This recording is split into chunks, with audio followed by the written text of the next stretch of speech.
Hello scholars, welcome to Dakshina I Classroom. Today we are going to discuss FST 12 paper number 2 physics part discuss करेंगे।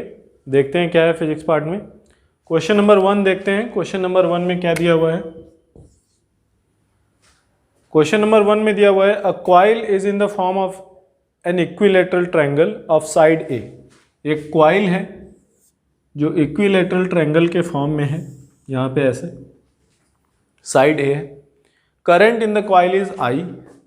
ये coil में I current जा रहा है ऐसे। हमको ये बताना है कि कॉइल के ये जो इक्विलेटरल ट्रायंगल है उसके सेंट्रॉइड पे मैग्नेटिक फील्ड कितनी होगी। नाउ निकालने के लिए हम क्या करेंगे, हमको पता है कि magnetic field due to a finite wire. Finite wire क्या होता है magnetic field. If middle point से डी डिस्टेंस पे हमको फील्ड निकालनी है, ये एंगल थीटा 2 हो, ये एंगल थीटा 1 हो, तो क्या लिखते हैं mu naught I divided by 4 pi D cos theta 1 plus cos theta 2। ये वैल्यू हो जाती है फाइनाइट वायर के लिए। तो यहाँ पे जब सेंट्रॉइड की बात करें तो ये आपका सेंट्रॉइड हो गया, सेंट्रॉइड से डिस्टेंस हो गया। नाउ सेंट्रॉइड से डिस्टेंस जो d आता है, इफ साइड a है आपका, इक्विलेटरल ट्रायंगल है, इक्विलेटरल ट्रायंगल का साइड a है, तो यहाँ पे ये जो डिस्टेंस d आएगा d इक्वल a/2√3 आ जाएगा। इसको आप कैलकुलेट कर सकते हो इजीली। ये a है, ये a/2 हो जाएगा, ये 30 डिग्री हो जाएगा, तो d इक्वल a/2√3। तो field due to one side, field due to one side क्या आएगी, mu naught multiplied by I divided by 4 pi D की जहां पे हम क्या लिख दें a divided by 2√3 cos theta 1 30 और यहां भी 30, तो ट्वाइस कॉस 30, तो कॉस 30 क्या होता है √3/2 होता है। ये हो गया field due to one side, और तीनों का फील्ड अंदर की तरफ जाएगा, तो मल्टीप्लाइड बाई क्या कर दो 3 कर दो, तो ये क्या हो गया सॉल्व करो। 2 से 2 कैंसिल, तो यहाँ से क्या बच जाएगा 3 और 3 9 म्यू नॉट आई 4 2 आ जाएगा डिवाइडेड बाई 2 पाई ए। ये आपका हो गया magnetic field at the centroid of this coil. ये जो कॉइल है इक्विलेटरल ट्रायंगल के फॉर्म में है, उसके सेंट्रॉइड पे मैग्नेटिक फील्ड ऐसा आ गया। और ये फील्ड किधर जा रहा है, ध्यान से देखो, ये फील्ड आपका अंदर की तरफ जा रहा है, इनसाइड द बोर्ड जा रहा है। अगला देखते हैं, अगला दिया हुआ है मैग्नेटिक फील्ड। सेम क्वेश्चन में अगला पार्ट जो आपको निकालना है कि magnetic field eight a distance A equi distance from all the vertices. Now ध्यान से देखो, एक पॉइंट हमको लेना है जो ऑल द वर्टिसेस से इक्वी डिस्टेंस हो। अब वो पॉइंट इस प्लेन में तो आ नहीं सकता क्योंकि ये ऑलरेडी सेंट्रॉइड हम कवर कर चुके हैं। वो पॉइंट कहाँ पे आएगा, इफ आपको पिरामिडल स्ट्रक्चर पता हो, पिरामिडल स्ट्रक्चर कैसा होता है, एक पॉइंट एपेक्स ऊपर लेते हैं और 4 इक्विलेटरल ट्रायंगल बनते हैं, 3 साइड में और एक नीचे बेस। तो ये जो कॉइल है, this coil will behave like a base, और जो पिरामिड आएगा उसके एपेक्स पे आपको फील्ड बतानी है। तो चलो देखो कैसे करते हैं। चलो ये पॉइंट मान लेते हैं apex of the pyramid. Apex of the pyramid से बेस पे परपेंडिकुलर ड्रॉ करें, ये हाइट हो गया। अब यहाँ से ये क्या है सेंट्रॉइड है, ये सेंट्रॉइड है। सेंट्रॉइड से किसी भी एक साइड का परपेंडिकुलर डिस्टेंस, किस सेंट्रॉइड से किसी भी एक साइड का परपेंडिकुलर डिस्टेंस d है। d कितना है a/2√3, a/2√3। और ये साइड क्या है, ये साइड है आपका मिडिल ऑफ द साइड। ये जो आपका क्या है, ये मिडिल पॉइंट है, ये मिडिल पॉइंट है, यहां से एपेक्स को हमने मिला दिया, तो ये आपका क्या हो जाएगा a√3/2 हो जाएगा। नाउ सिंस ये मिडिल ऑफ द साइड है, आपका जो कॉइल है उसका एक साइड का मिडिल पॉइंट ये है, यहां से जब आप फील्ड निकालोगे तो फील्ड आपकी ऐसे आएगी magnetic field. But remember magnetic field due to इसके भी आएगा, यहाँ भी आएगा और यहाँ भी आएगा। तीनों की वजह से जो हॉरिजॉन्टल कंपोनेंट होगा वो क्या हो जाएगा, कैंसिल हो जाएगा। केवल कौन सा कंपोनेंट बचेगा, वर्टिकल कंपोनेंट बचेगा जो नीचे की तरफ जाएगा। तो यहां हम क्या बोले कि if this is theta then only sine component will remain. तो देखो क्या करते हैं, mu naught I divided by 4 pi. Now remember, अब जो डिस्टेंस फ्रॉम द वायर है वो अब ये डिस्टेंस नहीं है, वो अब कितना डिस्टेंस है, a√3/2 है। तो a√3 मल्टीप्लाइड बाई 2 cos θ1। लेकिन अब जो क्या है, अब ये क्या है, इक्विलेटरल ट्रायंगल आ गया ना, यहाँ पे आ गया। अब ध्यान से देखो, ऐसे इक्विलेटरल ट्रायंगल आ जाएगा तो θ1 और θ2 क्या हो जाएंगे, 60 डिग्री हो जाएंगे। तो 2 टाइम्स cos 60 और cos 60 तो 1/2 होता है। ये फील्ड की वैल्यू आई।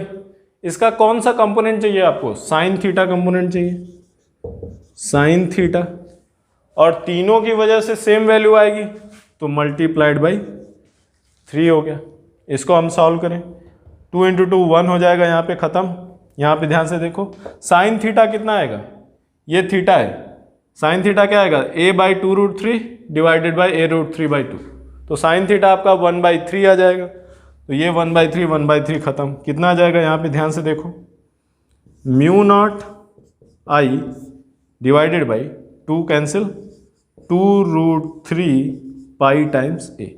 ये आपका आ गया magnetic field at the apex of the pyramid. Pyramid के एपेक्स में मैग्नेटिक फील्ड विच इज, और वो पॉइंट क्या होगा, ऑल द 3 वर्टिसेस से क्या होगा, इक्वी डिस्टेंस होगा। इसका डायरेक्शन किधर आएगा, आपका डाउनवर्ड डायरेक्शन में ये आएगा। नाउ क्वेश्चन नंबर 2 देखते हैं। क्वेश्चन नंबर 2 में क्या दिया हुआ है कि एक सर्किट दिया हुआ है जिसमें 2 बल्ब हैं, एक ये 2 रेजिस्टेंस है, एक यहाँ रेजिस्टेंस है, एक बैटरी कनेक्टेड है 200 वोल्ट। नाउ बल्ब B1 जो है उसका पावर दिया हुआ है 25 वाट एट 100 वोल्ट सप्लाई। तो B1 will be equal to 25 watt at 100 volt. तो रेजिस्टेंस ऑफ B1, बल्ब 1 का रेजिस्टेंस निकालना हो तो क्या करेंगे, R1 इक्वल वोल्टेज का square, voltage square divided by power 25 which is 400 ohm. मतलब जो बल्ब 1 का फिलामेंट है उसका रेजिस्टेंस कितना है, 400 ओम। सेम वे में हम बल्ब 2 का निकालें, R2, बल्ब 2 का रेटिंग क्या दिया हुआ है, 100 वाट एट 200 वोल्ट सप्लाई। तो 200 वोल्ट स्क्वायर डिवाइडेड बाय 100 वाट, ये भी आपका कितना आ जाएगा, 400 ओम। ना B1 का 400, B2 का 400। ना ध्यान से देखो, अभी हम क्या करेंगे, हमको देखना है कि करंट कितना आएगा, कैसे आएगा। ना ध्यान से देखो, पे अटेंशन। ये जो पोटेंशियल है आपका, यहां पे हम क्या बोलें कि देखो भाई ये 100 हो गया, ये 400 हो गया, तो ये कितना रेजिस्टेंस हो गया, 500। यहाँ पे 600, यहाँ पे 400, तो ये कितना हो गया, 1000। तो इन दोनों का इक्विवेलेंट हमको निकालना हो तो क्या लिखेंगे, 500 इस लेंथ के लिए AB और CD। तो AB के लिए हमने 500 लिख दिया और CD के लिए कितना है, 1000 है, डिवाइडेड बाई 500 प्लस 1000, तो कितना आ गया, 1000/3 ओम आ गया। मतलब इन दोनों का इक्विवेलेंट रेजिस्टेंस कितना आ गया, 1000/3, और ये क्या है, 500। तो इसके साथ ये सीरीज में कनेक्टेड है, तो टोटल R इक्विवेलेंट कितना आ गया, टोटल R इक्विवेलेंट आ गया 500/3 प्लस 1000/3, टोटल इक्वल टू आपका ये 1500/3 विच इज 500 ओम। तो टोटल R इक्विवेलेंट 500 ओम। नाउ करंट फ्लोइंग दूसरा सर्किट कितना आएगा, करंट आपको पता है I is nothing but V/R। तो 200 divided by 500 which is 0.4। Now it may appear that कि option number D is correct, but हमको चेक करना पड़ेगा। क्या चेक करना पड़ेगा, अभी बताते हैं। देखो ध्यान से देखो, तुरंत ऑप्शन नंबर डी सही करने की गलती मत करना। नाउ जब टोटल करंट हमारा 0.4 एम्पियर आया है, हमको पता है कि पैरेलल कॉम्बिनेशन में जो करंट होता है वो इन्वर्सली प्रोपोर्शनल में आपका डिवाइड हो जाता है। तो क्या बोलेंगे, यहाँ पे 0.4 एम्पियर है तो यहाँ पे कितना हो जाएगा, यहाँ पे 0.8 एम्पियर बाई 3 हो जाएगा और यहाँ पे क्या हो जाएगा 0.4 एम्पियर बाई 3 हो जाएगा, क्योंकि ये 1000 ओम है, ये 500 ओम है ना। अभी क्या करेंगे, बल्ब 1 में हम देखेंगे कि कितना पावर जनरेट हो रहा है। पावर जनरेटेड इन बल्ब 1, कितना पावर जनरेट हो रहा है, देखो power generated 1 is I square, 0.8 square divided by 3 square multiplied by 400, कितना आएगा, ये आपका आ जाएगा 8 square multiplied by 4 64 256 divided by 9, ये पावर आ रहा है which is greater than 25 watt bulb 1 का जो पावर दिया हुआ है। मीनिंग कि ये जो बल्ब 1 होगा यहाँ पे, ये बल्ब 1 आपका क्या हो जाएगा, जैसे ही आप स्विच ऑन करोगे बल्ब 1 आपका क्या हो जाएगा, फ्यूज हो जाएगा, तुरंत बल्ब 1 फ्यूज। और फ्यूज होने का क्या मतलब होता है, फ्यूज होने का मतलब ये होता है कि ये सर्किट अब क्या हो जाएगा, ओपन सर्किट हो जाएगा, यहाँ पे आपका कोई भी रेजिस्टेंस नहीं लगेगा, ये ओपन हो जाएगा। तो इसको हटा देते हैं। तो आपका सर्किट एक्चुअली बिहेव कैसे करेगा, सर्किट आपका एक्चुअली दिस वे में बिहेव करेगा कि आपके सर्किट में ऐसा फील होगा कि बल्ब 1 है ही नहीं, क्यों, क्योंकि वो तो फ्यूज हो चुका है, वहां से कोई करंट पास नहीं करेगा। अब ध्यान से देखो, ये 600 ओम और यहाँ पे 400 ओम और ये 500 by 3, all are connected in series. तो टोटल रेजिस्टेंस कितना हो गया, R equivalent equal to 600 plus 400 plus 500 by 3, ये हो गया आपका आर इक्विवेलेंट। कितना आया आपका 3500 बाई 3। करंट कितना आएगा, I is equal to V by R होता है, तो 200 divided by R into 3 divided by 35 which is 6 by 35 which is obviously not 0.4। So option number D जो है वो इनकरेक्ट है, बट आपको इनकरेक्ट ही मार्क करना है, आपको करेक्ट मार्क नहीं करना है, आपको इनकरेक्ट मार्क करना है ना। तो I इतना आ गया ना, अब करंट आपका इतना आ गया, अब आपको निकालना है कि टोटल हीट जनरेटेड कितनी है, पावर। ना ध्यान से देखो, जब आप हीट जनरेटेड की बात करोगे तो सिंस जो बल्ब होता है उसका very small amount of energy consume light में कन्वर्ट होती है, तो जितना भी बल्ब का पावर होगा पूरे को हम हीट जनरेटेड में कंसीडर कर लेंगे। क्यों कर रहे हैं, क्योंकि very small amount of energy consume gets converted into light. तो क्या बोलेंगे यहाँ पे, सर्किट में पावर कितना आएगा, I स्क्वायर R और V square divided by R, तो 200 square divided by R equivalent. R equivalent कितना है 35 बाई 3, तो 3500 डिवाइडेड बाई 3। इसको जब आप सॉल्व करोगे तो ये अप्रॉक्सीमेटली आपका 34.5 वाट आएगा। और आपके क्वेश्चन नंबर में ऑप्शन ए में दिया हुआ है कि हीट जनरेटेड इज 35 वाट, तो विच इज अप्रॉक्सीमेटली सेम। तो ऑप्शन नंबर ए करेक्ट है, लेकिन आपको करेक्ट मार्क नहीं करना है, आपको इनकरेक्ट मार्क करना है। तो ऑप्शन नंबर बी और सी में रेशियो की बात कर रहे हैं, जब एक फ्यूज हो गया तो रेशियो का कोई मतलब ही नहीं है, तो बी सी तो ऐसे ही इनकरेक्ट है, और डी अभी अभी हमने देखा कि इनकरेक्ट है, तो B C D incorrect option है और वही हमें मार्क करने हैं। आगे क्वेश्चन नंबर 3 देखते हैं। क्वेश्चन नंबर 3 में क्या दिया हुआ है कि एक लार्ज वेज है बी सी डी जिनका inclined angle theta is equal to 45 दिया हुआ है हॉरिजॉन्टल के साथ। ये हॉरिजॉन्टली ट्रेवल कर रहे हैं किस स्पीड से, 10 मीटर पर सेकंड से टुवर्ड्स लेफ्ट। ना एक पार्टिकल है जिसको हम ए से प्रोजेक्ट करते हैं वर्टिकली, एग्जैक्ट वर्टिकल, किस स्पीड से प्रोजेक्ट करते हैं 20 मीटर पर सेकंड से। ये ग्राउंड से लॉन्च कर रहे हैं हम, ध्यान देना।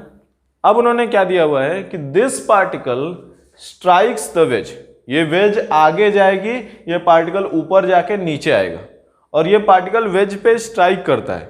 कैसे स्ट्राइक करता है, the particle strikes the inclined BC normally while it was falling, मतलब एक बार पूरा ऊपर गया, ऊपर से जब नीचे आ रहा था तब BC को उसने स्ट्राइक किया। किस एंगल पे स्ट्राइक किया? नॉर्मल स्ट्राइक किया। नाउ ध्यान से देखो, if I take with respect to inclined plane या वेज, मतलब हम अपना फ्रेम ऑफ रेफरेंस कहां मान लें? वेज पे मान लें। तो फ्रेम ऑफ रेफरेंस वेज पे मान लेंगे तो क्या होगा? ये पार्टिकल ऐसे स्ट्राइक कर रहा है, करेक्ट। नाउ ध्यान से देखो, जब पार्टिकल ऐसे स्ट्राइक कर रहा है, now pay attention, angle with horizontal क्या होगा? ये 45 है तो ये भी 45 होगा। विथ रिस्पेक्ट टू फ्रेम की बात हो रही है, अब हमारा फ्रेम ऑफ रेफरेंस क्या है? वेज है। नाउ इनिशियल वेलोसिटी, ध्यान से देखो, विथ रिस्पेक्ट टू वेज हम क्या बोलेंगे? Velocity of the particle with respect to wedge. ये 20 मीटर पर सेकेंड अपवर्ड है तो 20 जे कैप, और ये क्या है? -10 है तो माइनस ऑफ -10 क्या हो जाएगा? +10 I cap. So this is the initial velocity of particle with respect to wedge. Acceleration क्या होगा? ना तो वेज का हॉरिजॉन्टल एक्सेलरेशन है, ना तो पार्टिकल का हॉरिजॉन्टल एक्सेलरेशन। तो हॉरिजॉन्टल एक्सेलरेशन तो है ही नहीं, तो जो horizontal velocity of the particle with respect to wedge है वो चेंज नहीं होगी। और ध्यान से देखो, ये हॉरिजॉन्टल वेलोसिटी पहले भी 10 थी अभी भी क्या होगी? 10 ही होगी। ना पहले भी 10 थी अभी भी 10 थी, और ये एंगल क्या है? 45 है, तो क्या हो जाएगा? ये वर्टिकल वेलोसिटी भी क्या हो जाएगी? Vertical velocity with respect to wedge वो भी क्या हो जाएगी? 10 हो जाएगी। ना ध्यान से देखो, vertical velocity initial with respect to wedge तो क्या है? 20 है, और acceleration of the particle with respect to wedge क्या लिखोगे? तो acceleration of the particle with respect to ground minus acceleration of wedge with respect to ground, और ये तो क्या है? ये तो आपका माइनस ऑफ जे कैप है, ये तो 0 है। नाउ 20 मीटर पर सेकेंड को आपको -10 ले जाना है तो क्या लिखोगे? फाइनली कितना है? -10। इनिशियली कितना था? 20 था, प्लस एक्सेलरेशन टाइम्स टी, तो माइनस ऑफ जी की वैल्यू 10 लिख दिया, टाइम्स टी हो गया। तो यहां से हम सॉल्व कर लेंगे, तो 20 इधर ले जाओगे, सॉल्व कर लोगे, टी की वैल्यू क्या आ जाएगी? 3 सेकेंड आ जाएगी। मीनिंग कि आपका पार्टिकल कब स्ट्राइक करेगा? At time t = 3 second. Meaning कि जब आपने लॉन्च किया था उसके 3 सेकेंड बाद आपका पार्टिकल वेज को स्ट्राइक करेगा, और किस एंगल पे स्ट्राइक करेगा? 90 डिग्री पे स्ट्राइक करेगा। नाउ अभी देखो क्वेश्चन में क्या पूछ रहे हैं। The distance AB at the instant the particle was projected from A is 15 metre.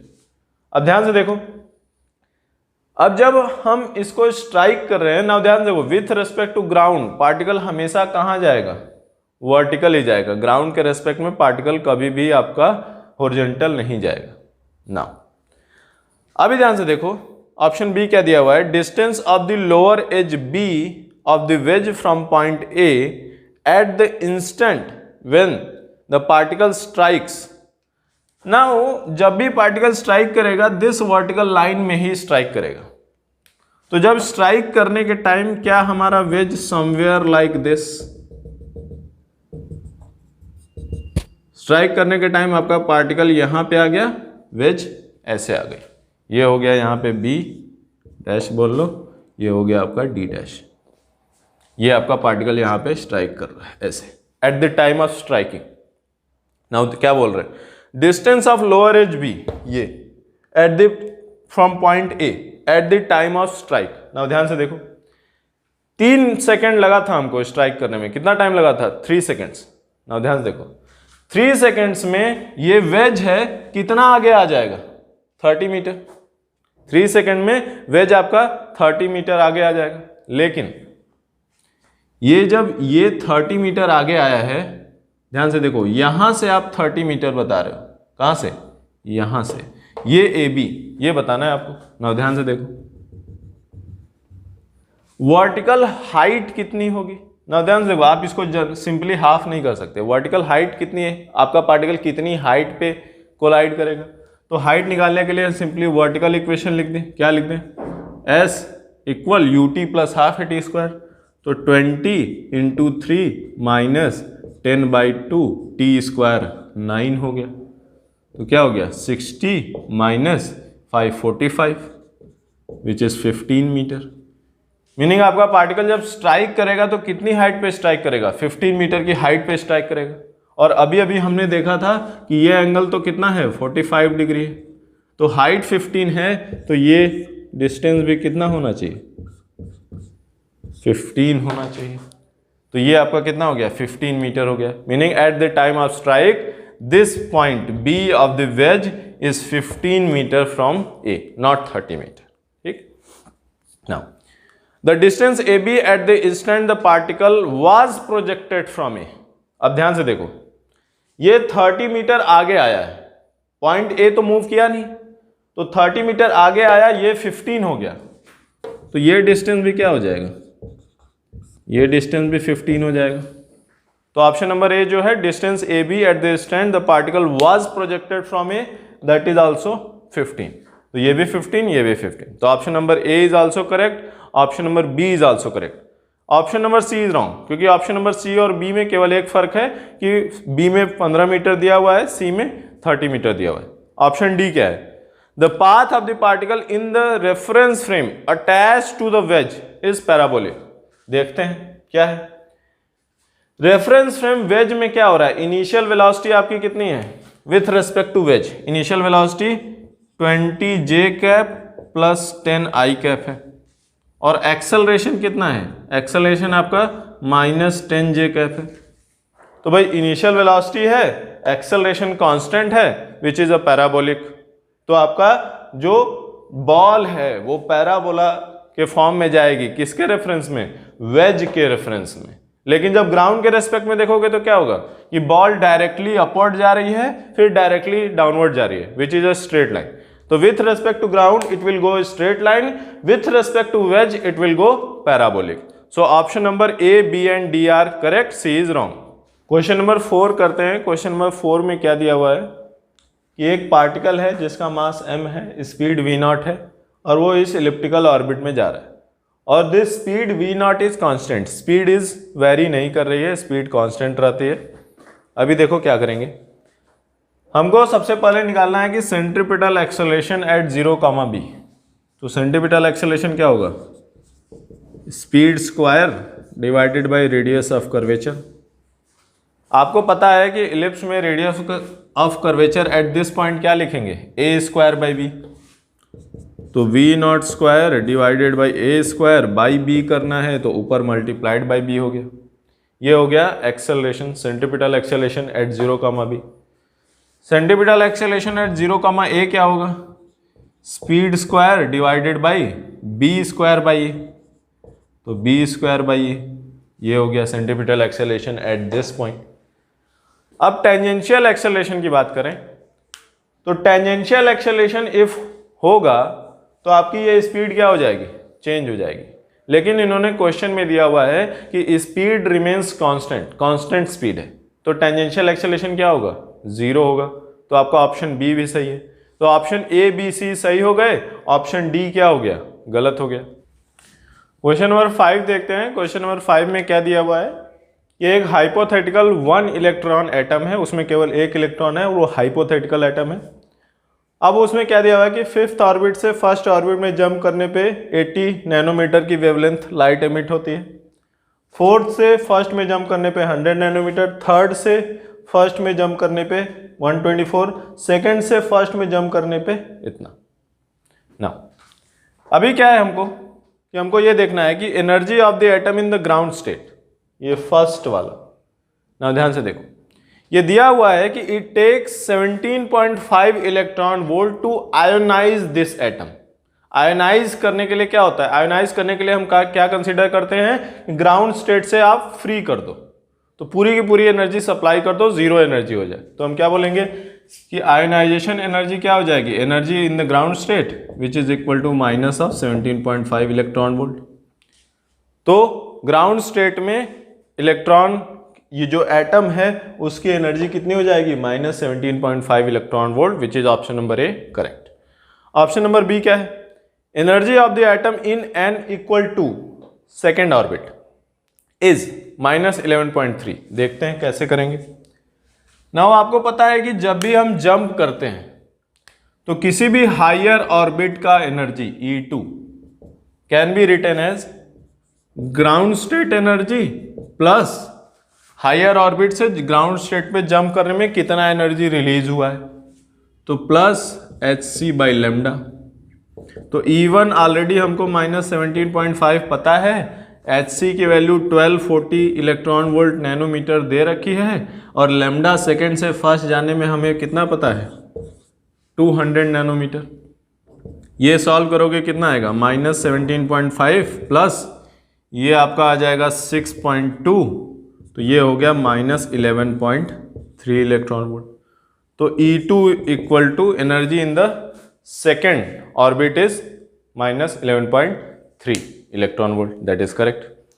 The electron makes a transition from N4 यहां से N2 second, the wavelength of light emitted is 200 nanometre. चलो देखते हैं, जब N4 से आप N2 में जाओगे, ना ध्यान से देखो, जब आप 2 से 1 में गए तो ये एनर्जी आई। ना ध्यान देखो क्या हम लिखें, E4 minus E1 equal to what, 4 से जब आप 1 में गए तो hc डिवाइडेड बाई 100 नैनोमीटर, और जब आप 2 से 1 में गए E2 minus E1 is equal to hc by 200 nanometre. 4 से आपको 2 में जाना है तो E4 माइनस E2 चाहिए, इसमें से इसको माइनस कर दो, तो E4 minus E2 equal hc, यहाँ पे हो गया 1/100 minus 1/200 which is 1/200 which is hc by 200 nanometre. तो 200 नैनोमीटर का वेवलेंथ एमिट होगा।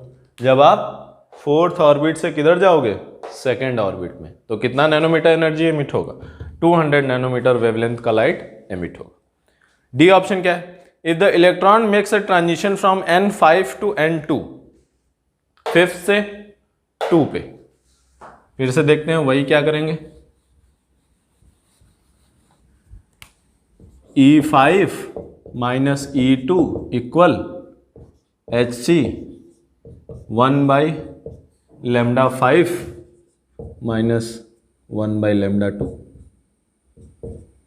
यहां से। तो 5 से 1 जाने में कितना है 80, और 2 से आपका 1 जाने में कितना है 200। तो क्या लिख दें, 5 से हम 1 गए 1/80, 2 से 1 गए, 5 से आप 2 जा रहे हो, 2 से 1 गए 200। इसको हमने सॉल्व कर लिया, कितना आता है hc कॉमन ले लो, कितना आ जाएगा 400, तो 5 minus 3 divided by 5 minus 2 divided by 400, तो ये आ गया hc डिवाइडेड बाई 400/3। तो ये आपका आ गया wavelength of the light emitted when electron makes a jump from 5 to 2 which is 400/3 nanometer, which is option correct। तो all the options are correct in the question। now इस question में आपको ये ध्यान रखना है कि this is not your standard atom, this is your hypothetical atom। तो आपको जो भी एनर्जी स्टेट निकालनी है वो आप इस वेवलेंथ के बेसिस पे निकालोगे, आप directly ground state divided by n² करके नहीं निकाल सकते। क्वेश्चन नंबर 6 देखते हैं। क्वेश्चन नंबर 6 क्या दिया हुआ है कि a siren emits a sinusoidal wave with a frequency 300 hertz, mu is equal to 300 hertz दिया हुआ है। The speed of the sound is 340 metre per second, v is given as 340 meter per second.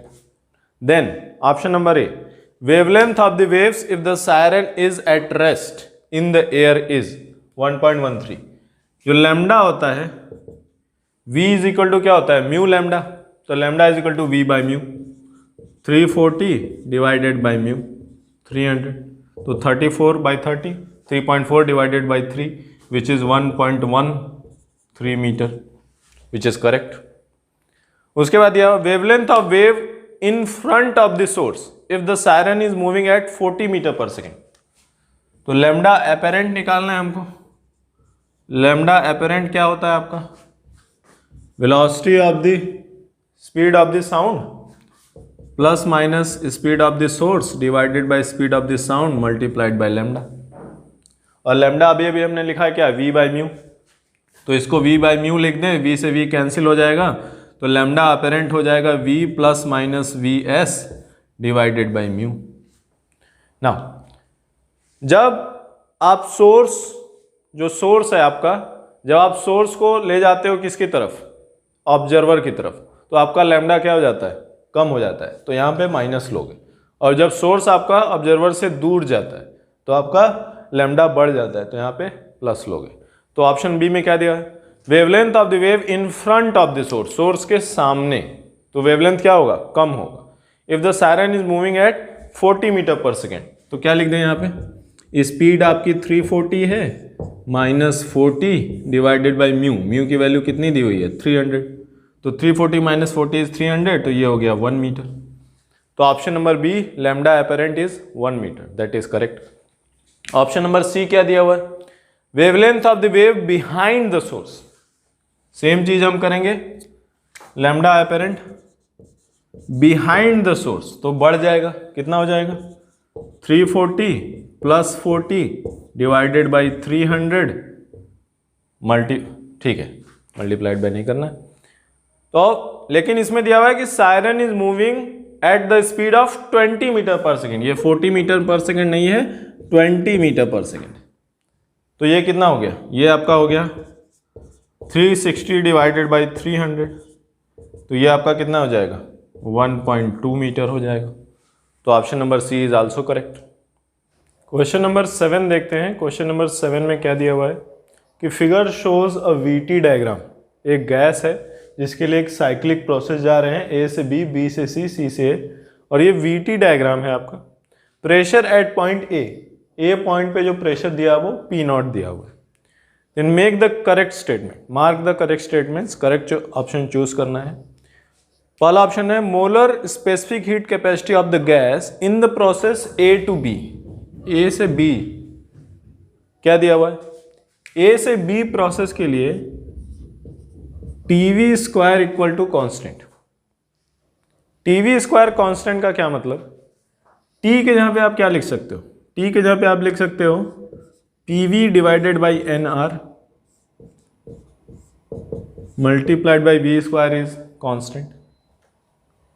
तो ये क्या हो जाएगा? PV cube is equal to another constant. Now molar specific heat capacity एक polytropic process है। ये पॉलीट्रॉपिक प्रोसेस के लिए मोलर हीट कैपेसिटी आप क्या लिखते हो? R divided by 1 minus x plus R divided by gamma minus 1। Now molar heat capacity आपको जाननी है, और ये हीलियम गैस है। हीलियम क्या होता है? मोनोएटॉमिक होता है। तो R डिवाइडेड बाई एक्स की वैल्यू क्या आएगी? 3, 1 minus 3 plus R divided by gamma. Helium, ये गैस कौन सी है? हीलियम गैस है। हीलियम क्या होता है? मोनोटॉमिक होता है। मोनोटॉमिक के लिए गामा क्या होता है? 5/3। तो 5/3 माइनस 1, तो ये क्या हो जाएगा आपका? माइनस ऑफ R/2, और ये क्या हो जाएगा?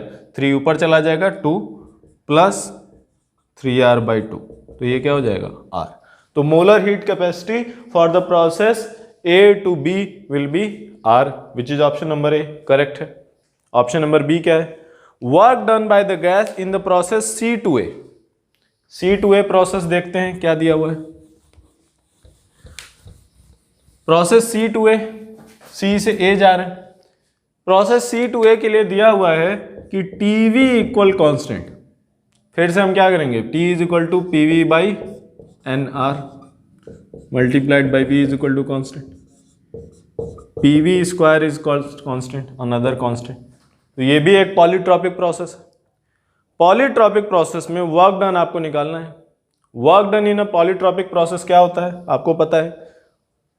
Work done in a polytropic process हम क्या लिखते हैं? Either nr delta T divided by 1 minus x, और इसको ऐसे भी लिख सकते हैं P2V2 minus P1V1 divided by 1 minus x.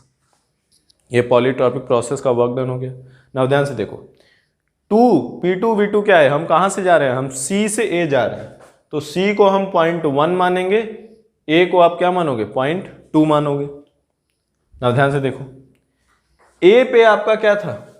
Already pressure कितना दिया हुआ है? P0, और वॉल्यूम कितना दिया हुआ है? 2V0।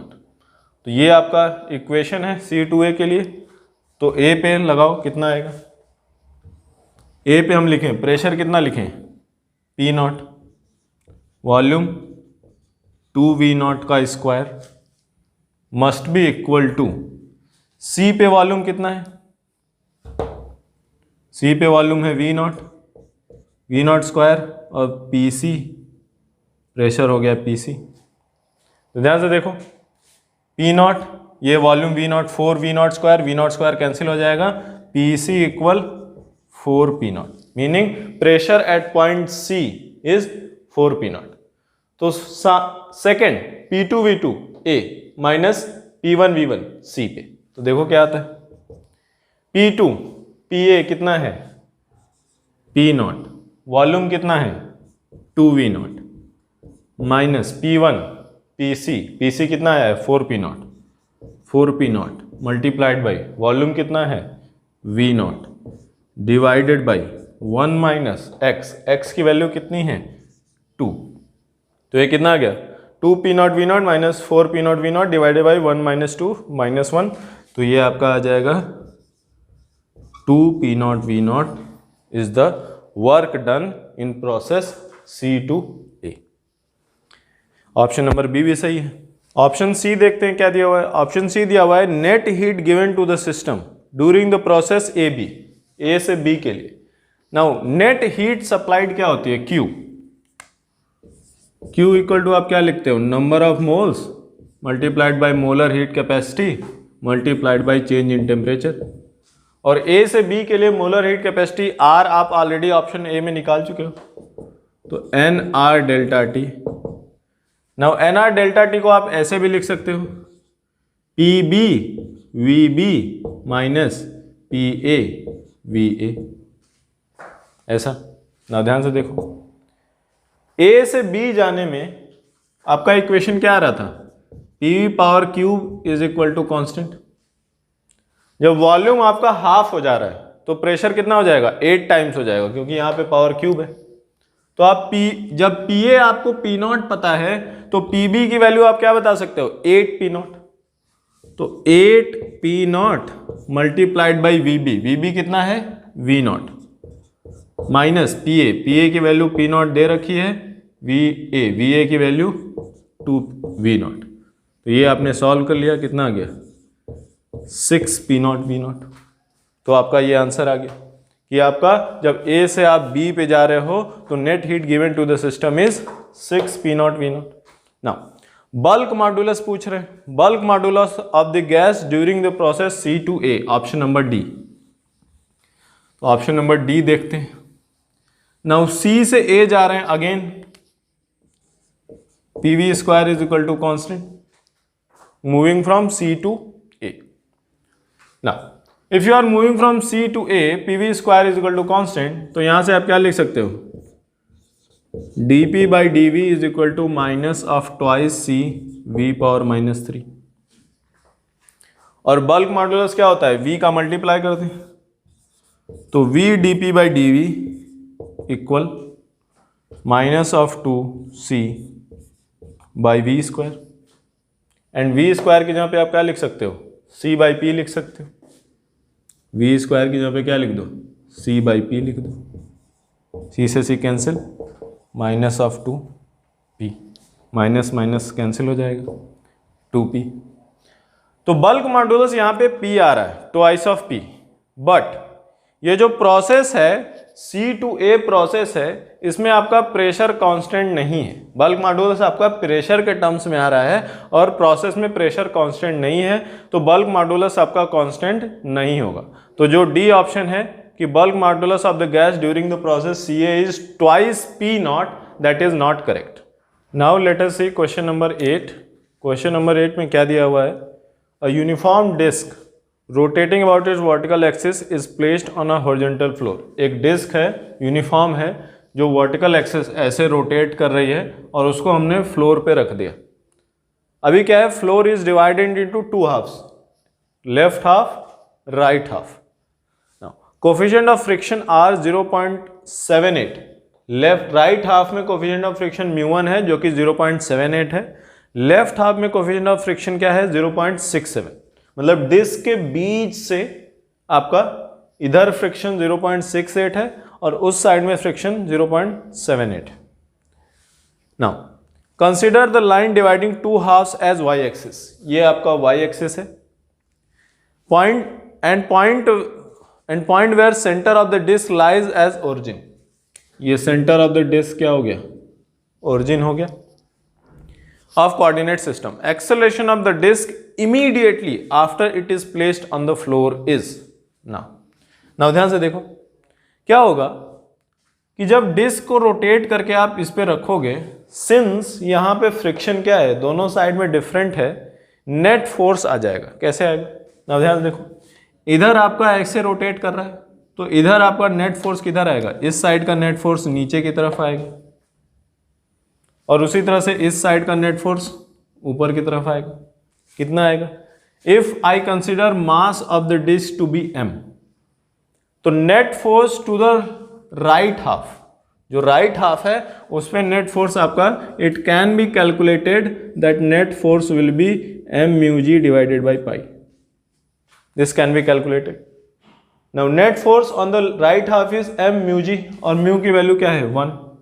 ये किधर आ रहा है? नेगेटिव डायरेक्शन में, माइनस कर दिया। सेम वे में force on the left half will be plus m mu 2g divided by pi. This is the force on the left half. Total friction force in the vertical direction, horizontal, x direction में क्या हो जाएगा? x direction में cancel हो जाएगा। क्या मिलेगा? mg divided by pi mu 2 minus mu 1. Now m g की वैल्यू 10 लिख दो divided by pi mu 2 minus mu 1। Mu 2 की वैल्यू आपको दी हुई है कितनी? 0.67 और म्यू 1 दिया हुआ है 0.78, तो ये आपका हो गया माइनस ऑफ 0.11। पाई की वैल्यू आप क्या लिख दो? 22/7। तो m 10 into 0.11 minus 1.1 divided by 22 into 7, तो ये आपका कितना आ जाएगा? ये 1.1 डिवाइडेड बाई 22, ये कितना आ जाएगा? 1/20 आ जाएगा। तो minus of 7m/20। This is the total force in the negative y direction. और आपको क्या बताना है? Acceleration, acceleration of the disc. Acceleration of the disc क्या हो जाएगा? Force divided by mass. तो acceleration of the disc will be 7/20 metre per second square in the negative y direction. Now in question number 9, this is the circuit shown.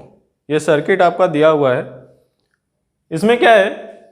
2 inductors है, यहाँ पे 3 bulbs हैं और ये बैटरी कनेक्टेड है। Initially ये battery जो है very long period of time के लिए कंडक्टेड है। Very long period of time के लिए स्विच क्लोज है और यहाँ पे करंट फ्लो कर रहा है।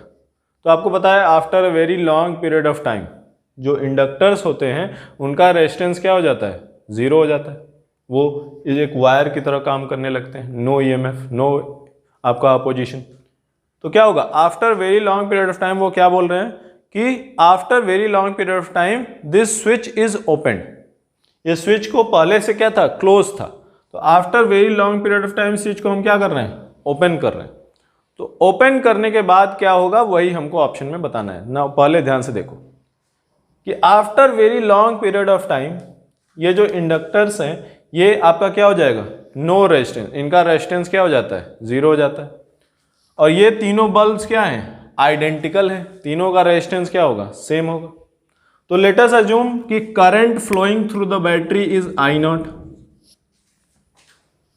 तो यहां पे कितना आ जाएगा, आई नॉट बाई 3, यहां पे भी आई नॉट बाई 3 और यहां पे भी आई नॉट बाई 3, क्योंकि तीनों क्या है, डायरेक्टली कनेक्टेड है। तो यहां पे आई नॉट बाई 3, ये वैल्यू कितनी हो जाएगी, ध्यान से देखो, आई नॉट बाई 3, ये value 2 I naught by 3। After very long period of time current through first inductor is 2 I naught by 3। Same way में यहां से कितना हो जाएगा, आई नॉट बाई 3 हो जाएगा। Now when you open the switch, जब आप स्विच को ओपन करोगे तो क्या होगा, द इंडक्टर जो होते हैं वो क्या कोशिश करते हैं, ये ट्राई करते हैं कि हम अपने करंट को क्या करें, मेंटेन करें, करंट को मेंटेन करने की कोशिश करते हैं। तो just after the switch is open, switch को क्या करोगे, just after switch is open, तो बिफोर स्विच ओपन था बल्ब B1 में से करंट कितना जा रहा था, I1 equal to I naught by 3 before switch was open. और just after the switch is open the inductor will try to maintain a current of 2 I naught by 3 through itself. अब ये switch आपने क्या कर दिया, open कर दिया, तो भाई ये 2 I naught by current maintain करने की कोशिश करेगा, तो अब इसमें करंट किधर जाएगा, अपवर्ड डायरेक्शन में, इधर ऐसे जाएगा, और कितना जाएगा, 2 आई नॉट बाई 3, मतलब I1 डैश क्या है, current through bulb 1 just after the switch is open, कितना होगा, 2 I naught by 3। Now remember हम जस्ट आफ्टर की बात कर रहे हैं, धीरे धीरे वो करंट खत्म हो जाएगा। नाउ तो just after switch is open 2 I naught by 3 current है। Now all the bulbs remain equally bright at all times, ऐसा तो हो नहीं रहा, क्योंकि यहां पे इसमें 2 आई नॉट बाई 3 आ गया, इसमें क्या आएगा, इसमें आई नॉट बाई 3 रहेगा, तो दोनों इक्वली ब्राइट तो हो नहीं सकते, क्योंकि रेजिस्टेंस सेम है, करंट डिफरेंट हो गया। तो option number A is wrong. Option number B क्या है, brightness of the bulb B1 becomes 4 times is original brightness. Original brightness क्या है, ये initial before switch was open, क्या होगा, ओरिजिनल ब्राइटनेस पावर निकाल लें, तो पावर ऑफ 1 क्या लिखते हो, I स्क्वायर आर या V स्क्वायर बाई आर, तो I स्क्वायर आर लिख दें, तो I naught by 3 square times R1। और after switch is open power क्या लिखोगे, 2 I naught by 3 square R1।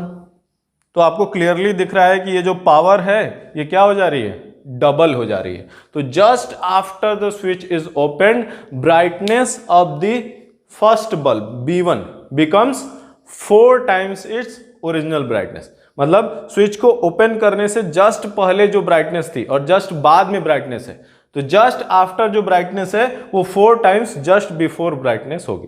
तो option number B is correct. Option number C क्या दिया है, brightness of the bulb B1 is 0 after the switch is open, no, which is wrong.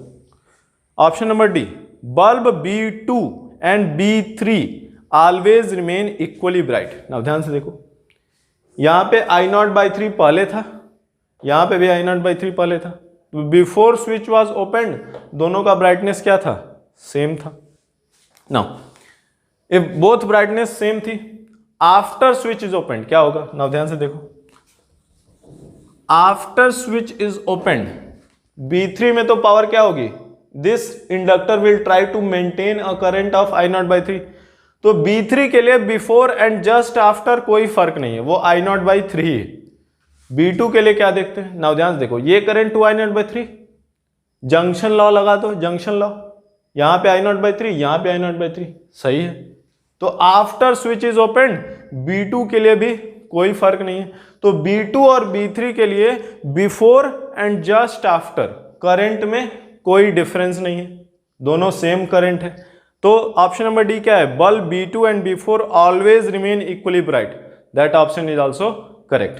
Question number 10 में क्या दिया हुआ है, क्वेश्चन नंबर 10 में यह दिया हुआ है कि हम स्क्रू गेज का यूज करके एक वायर का डायमीटर मेजर करते हैं और सर्ल्स एक्सपेरिमेंट का यूज करके एक वायर का यंग्स मॉडुलस निकालते हैं।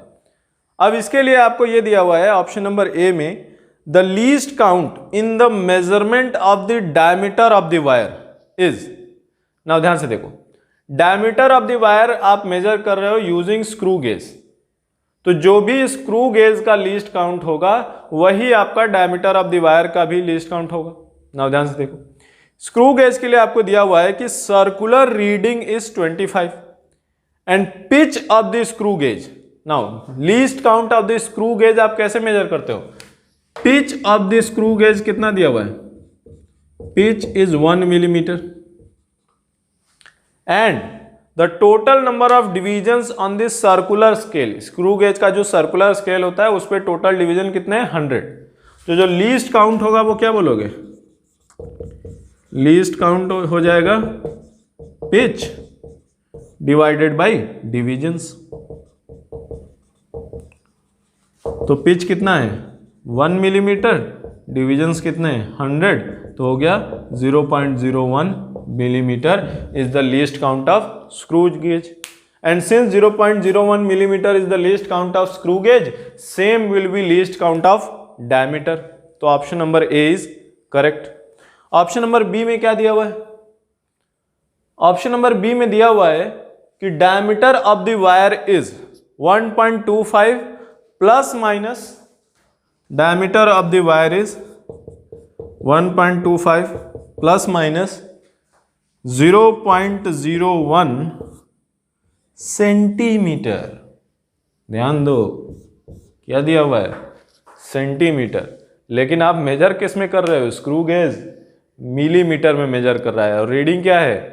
रीडिंग क्या है? The main scale reading is 1 millimetre, pitch circular scale reading is 25।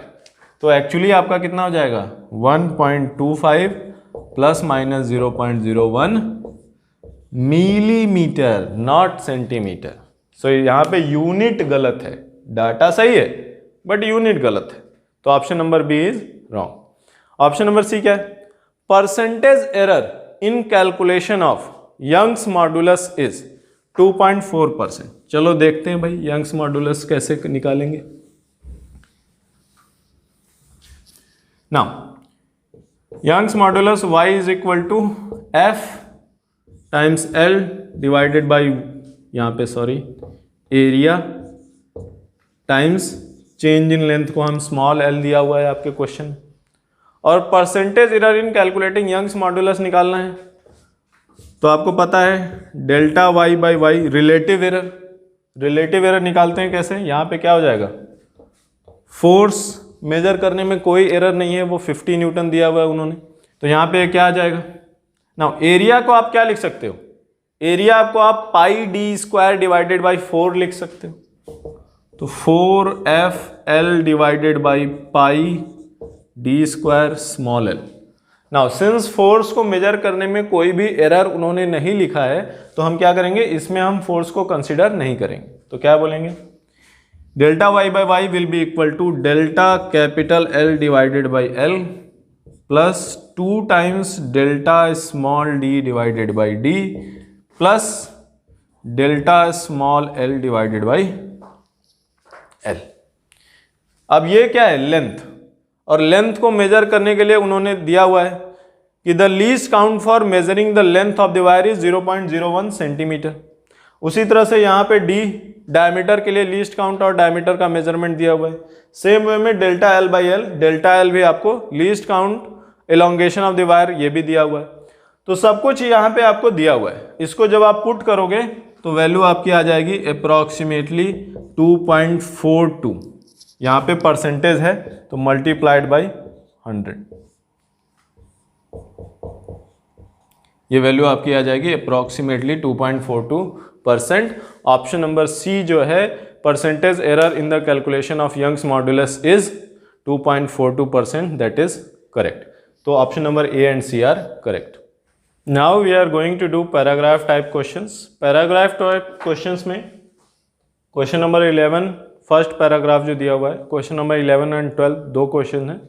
क्या दिया हुआ है फर्स्ट पैराग्राफ में कि हमारे पास दो इक्वी कॉन्वेक्स लेंस हैं। इक्वी कॉन्वेक्स लेंस का मतलब बोथ साइड्स का रेडियस सेम है। लेंस 1 जो है उसका फोकल लेंथ 8 सेंटीमीटर दिया हुआ है, लेंस 2 का फोकल लेंथ 6 सेंटीमीटर दिया हुआ है, डिस्टेंस बिटवीन द लेंस 36 दिया हुआ है, लेंस 1 से 12 सेंटीमीटर टू द लेफ्ट एक ऑब्जेक्ट रखा हुआ है यहां पे, ऐसे दोनों लेंस का प्रिंसिपल एक्सिस सेम दिया हुआ ना। क्वेश्चन नंबर 1 में है कि फाइनल इमेज फॉर्म्ड, मतलब यहां पे क्या होगा, इससे पहले फर्स्ट लेंस से एक ऑब्जेक्ट यहां पे इमेज बनेगा, ये इमेज जो है वो सेकंड के लिए एज अ ऑब्जेक्ट काम करेगा, फिर उससे आपका अगला इमेज बनेगा। तो देखें क्या होता है। तो फर्स्ट लेंस पे अप्लाई करें, क्या मिलेगा, हमको पता है कि लेंस फार्मूला में V is equal to U F divided by U plus F होता है। हमको साइन कन्वेंशन का ध्यान रखना है। नाउ u क्या होगा, -12, तो यहाँ पे लिखोगे आप -12 मल्टीप्लाइड बाई फोकल लेंथ कितना है 8 प्लस 8, तो -12 प्लस 8, तो ये क्या हो जाएगा, ये आपका हो जाएगा +24 सेंटीमीटर। मीनिंग जो फर्स्ट इमेज, जो पहला इमेज बनेगा, image due to first lens, वो कहाँ पे बनेगा 24 centimetre from this lens to the right. Now ध्यान से देखो, दोनों के बीच में 36 सेंटीमीटर का डिस्टेंस है, तो कहाँ पे बनेगा, इससे 12 centimetre to the left. Now pay attention, 12 centimetre is nothing but 2 times F. तब आपको कैलकुलेट करने की जरूरत नहीं है, आप डायरेक्टली बता सकते हो कि sir since object is placed at 2 times F for the second lens, क्या इमेज बनेगा, image will also be on the right side and at the same distance 2 times F, same size और उल्टा हो जाएगा। नाउ ध्यान देखो, यहां पे ऑब्जेक्ट सीधा था, कितना डिस्टेंस पे है 8 है और 12 सेंटीमीटर पे है, तो दिस इज बिटवीन क्या F एंड C, F और C के बीच में है। जब F और C के बीच में ऑब्जेक्ट रखते हो तो कैसा इमेज बनता है, रियल, इन्वर्टेड एंड मैग्नीफाइड, ये आपको याद होना चाहिए। तो F और C के जब बीच में रख रहे हो तो इसका जो फर्स्ट इमेज बनेगा, यहाँ पे जो फर्स्ट इमेज बनेगा वो क्या होगा, रियल होगा, इन्वर्टेड होगा और मैग्नीफाइड होगा। नाउ बट जो सेकेंड लेंस इमेज बनाएगा वो क्या बनाएगा, रियल बनाएगा, सेम साइज बनाएगा, मतलब अब साइज में इसके कोई चेंज नहीं होगा। लेकिन अब क्या होगा, ये इन्वर्टेड ऑलरेडी था, उसको हम एक बार फिर से इन्वर्टेड कर देंगे, तो क्या हो जाएगा, ऐसे हो जाएगा। मीनिंग जो फाइनल इमेज बनेगा वो इसके कंपैरिजन में क्या है, इनलार्ज्ड। तो फाइनल इमेज क्या होगा, रियल होगा। देखो एक बार इसने इन्वर्ट किया और एक बार इसने इन्वर्ट किया, तो क्या होगा, इरेक्ट होगा और क्या होगा, मैग्नीफाइड होगा, क्योंकि ये ऑलरेडी मैग्नीफाई कर चुका है और ये साइज में कोई चेंज नहीं कर रहा है, तो क्या होगा, केवल एक बार मैग्नीफाई हो रहा है, तो क्या होगा, मैग्नीफाइड होगा।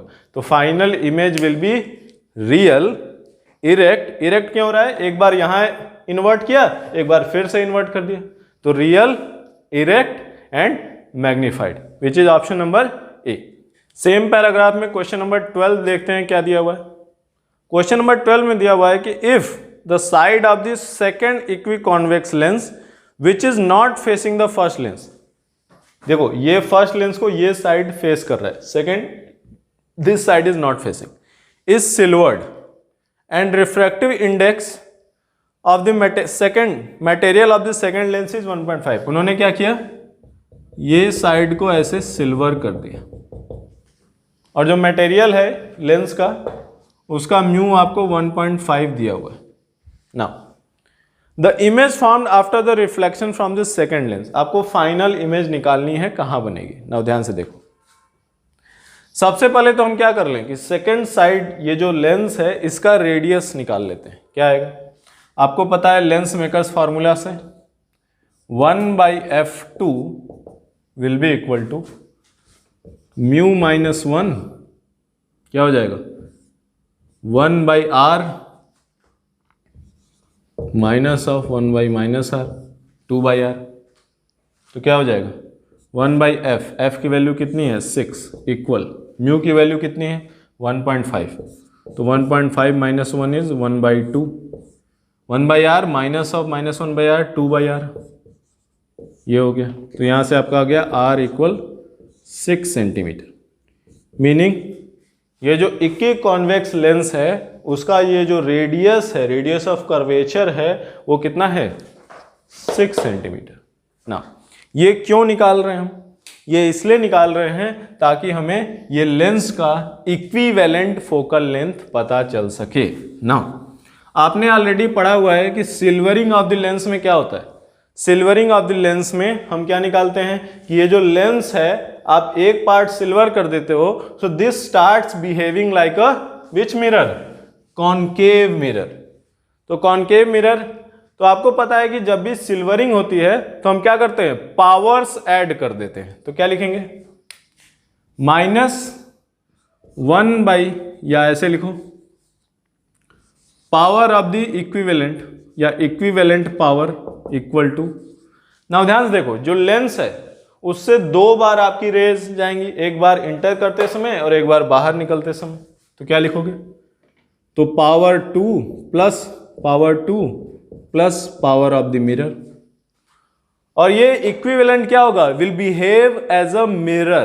तो मिरर के लिए पावर क्या लिखते हैं, -1 फोकल लेंथ लिखते हैं।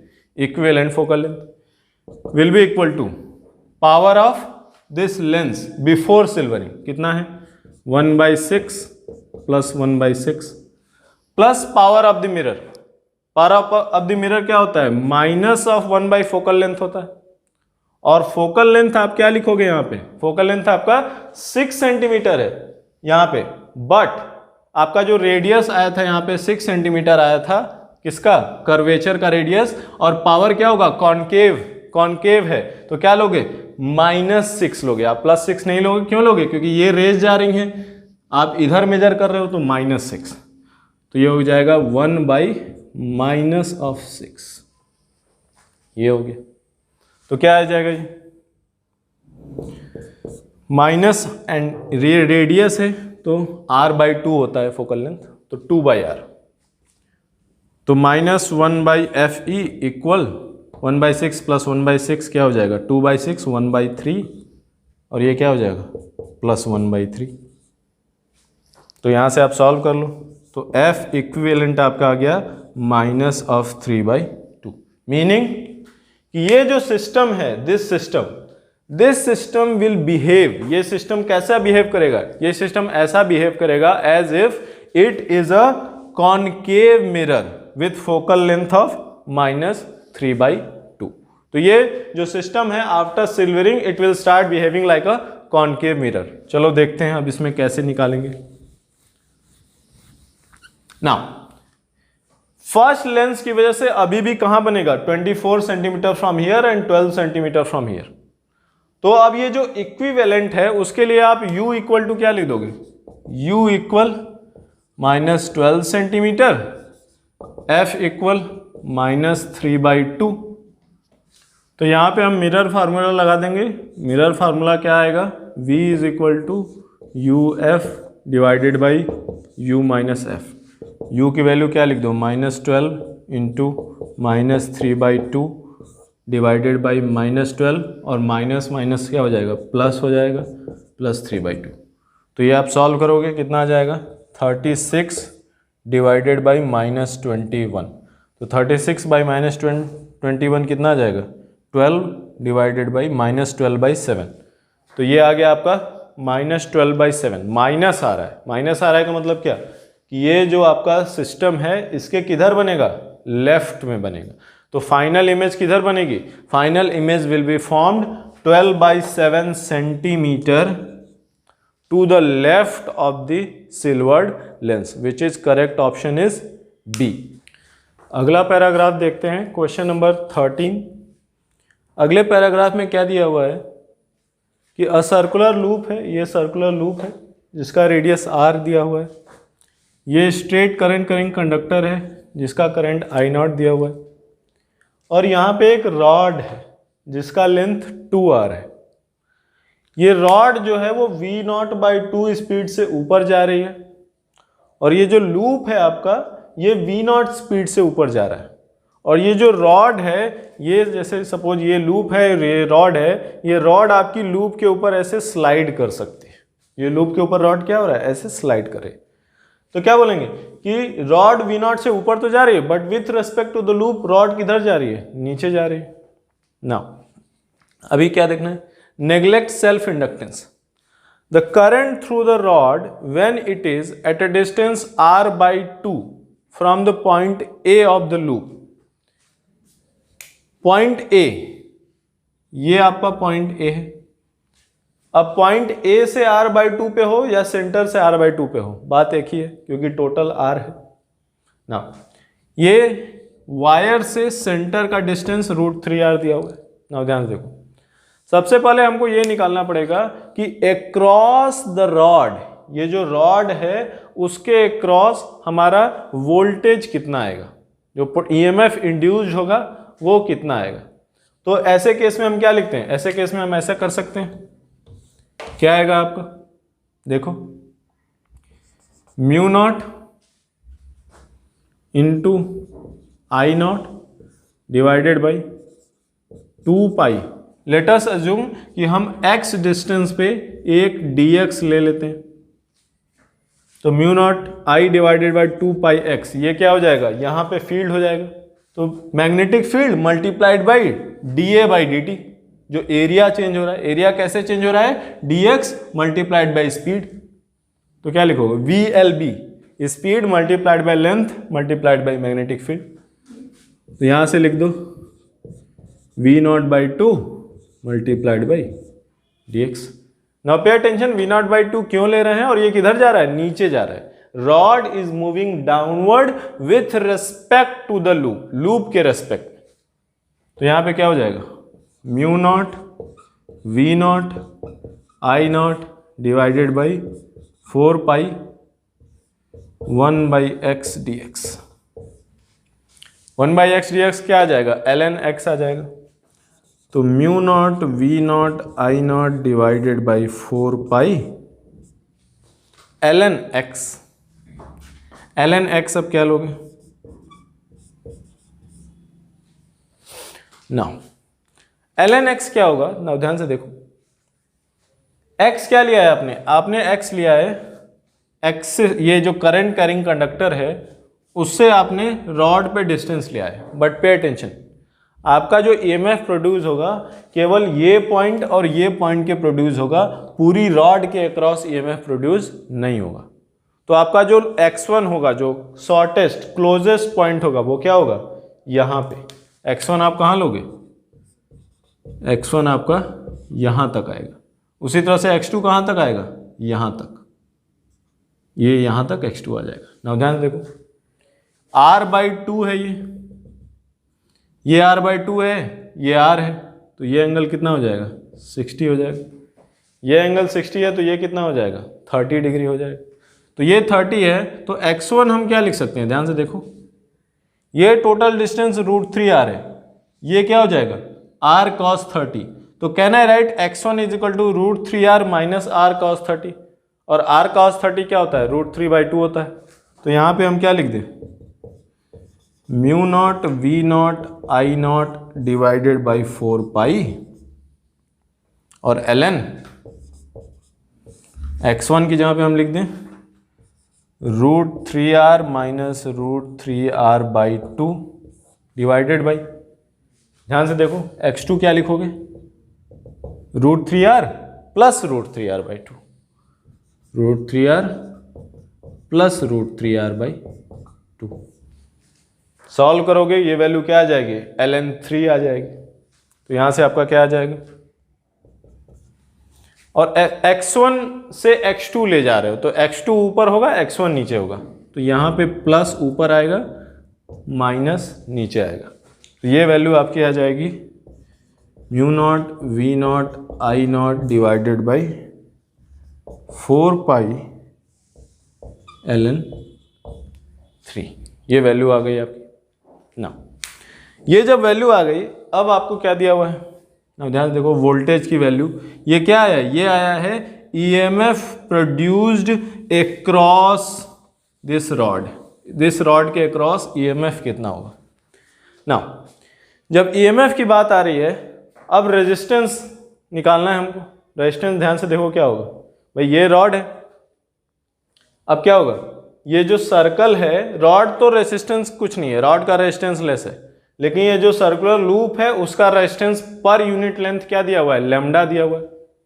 तो टोटल रेजिस्टेंस क्या हो जाएगा 2 पाई आर टाइम्स लेमडा। ये क्या हो गया, ये टोटल रेजिस्टेंस हो गया। नाउ total resistance 2 pi R into lambda हो गया।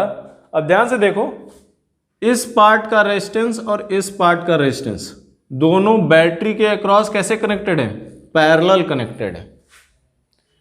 ये जो रेजिस्टेंस होगा वो टोटल रेजिस्टेंस का क्या हो जाएगा भाई, ये 120 डिग्री है, टोटल 360 है, तो टोटल रेजिस्टेंस का 1/3, और ये जो होगा टोटल रेजिस्टेंस का क्या हो जाएगा 2/3 हो जाएगा। तो इफ हम यहाँ पे क्या मान लें, टोटल रेजिस्टेंस स्मॉल आर मान लें, तो क्या है, एक R/3 है, दूसरा 2R/3 है, और दोनों पैरेलल में कनेक्टेड है। पैरेलल में कनेक्टेड है तो क्या कर दोगे, R/3 multiplied by 2R/3, R/3 plus 2R/3, तो ये क्या हो जाएगा 2R/9 हो जाएगा, ये इक्विवेलेंट हो जाएगा। और ये R की वैल्यू क्या है, टोटल रेजिस्टेंस, और टोटल रेजिस्टेंस हमने क्या लिखा था 2/9, और small r is equal to 2 pi r, capital R is the radius, length of circumference of the loop multiplied by lambda, which is 4 pi r lambda divided by 9। ये हो गया equivalent resistance और ये हो गया इक्विवेलेंट EMF। अब आपको current through the rod बताना है, तो current through the rod small I लिख देते हैं, small I is equal to EMF divided by resistance, तो EMF बाय रेजिस्टेंस कर दो, तो 9 mu naught V naught I naught ln3 divided by 4 pi है, तो 16 पाई स्क्वायर R लेमडा। तो ये आपका आ गया करंट